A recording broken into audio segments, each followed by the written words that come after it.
Hey everyone, it's Donna Apperson. Sorry that light's like, gotta fix that.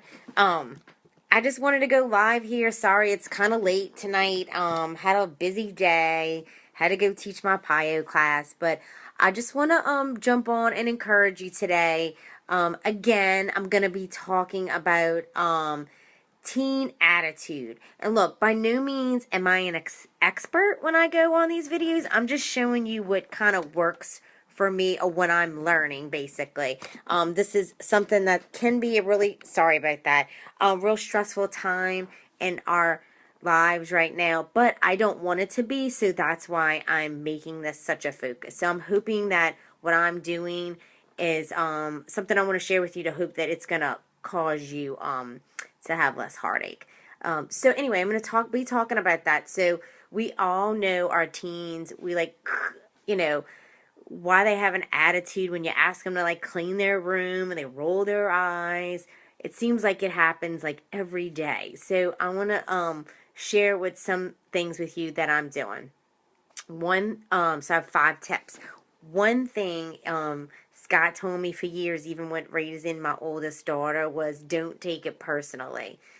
And I did. And so over the years, I had to learn not to. It was more about what they were going through, the changes that they were going through their bodies. It's just stressful time. It's peer pressure. It's changing schools. A lot of times when they're going from that 5th grade to 7th grade and they're going into 8th grade, they're changing schools. So they're changing friends. So it's a lot of change for them to deal with in a short amount of time. So it's stressful. So what I'm just encouraging you to do is just be really patient with them. Look at it from their perspective, and then you can try and be gentle with your correction. So things like one parent used to say that I thought was really cool. I'm going to have to try it on Anna.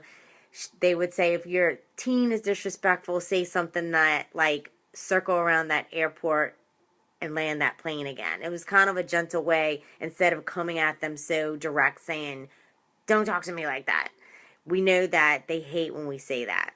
Number 2, pray for your teen daily before rushing when you get out of bed in the morning. I know my mind, I'm like a racehorse bolting out of that gate in the morning. And sometimes I have to draw myself back and just take time to pray, because the mornings I don't, I'm kicking myself for not doing it. Then my mornings are rushed. And then the next thing you know, I'm having words, or I'm frustrated and angry, and I'm reacting instead of responding in love to Anna.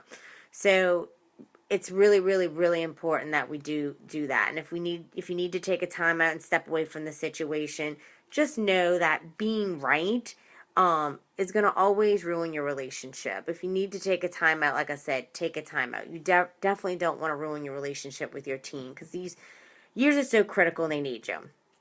Encourage them to think about what they're thinking when they have that attitude. A lot of times I'll tell Anna to stop and think. Lots of times she'll tell me it's some sort of negative thought, or she's looking at things she wasn't thankful for. It was more like she was lacking. And so remind them that y'all are on the same team, and that they need to learn and pray and ask God to help them to discern those lying thoughts. 4th thing, this is to me been a big issue that I've learned over the years, and it's so important. Learn to get to the heart issue. When we discipline them and we punish them, it really doesn't fix the situation. We actually have to get to the heart issue of their behavior. So you want to look at their attitude patterns and look at, is it pride? Is it selfishness? Is it entitlement? Is it blame? Is it disrespect? And once you get to the root of that, it's easier to look past the symptoms of how they're reacting with you, and then you can work with them, pray with them, and then help them deal so that they can have a successful transformation. And we know that only God can do that. And 5th, teach them to fear God and not you. This is another thing that I've learned. When your teens are really disrespectful or disobedient, please take time to explain to them why it's so hurtful to you. And usually by the time I take time to explain, Anna's usually saying, I'm sorry. And I'll usually always, it's important that you tell them that you forgive them, and that I always remind her that she ultimately has to ask God for forgiveness, because I'm training her up to be accountable to Him so when she's independent, and that'll help her transition into childhood. Real quick, a lot of the stuff that I got today, this is a great book. It's really good when you're raising your child young, but it's never too late to start. So this is called Shepherding a Child's Heart by Ted Tripp. So it's definitely worth it. If you have a preteen or even a younger child, this is an excellent book to get. So I hope this is all helpful. If this can help anyone, please share. And I'm glad I'm here to share with you and encourage you and let you know you're destined for greatness. And I hope y'all have a great evening. Bye.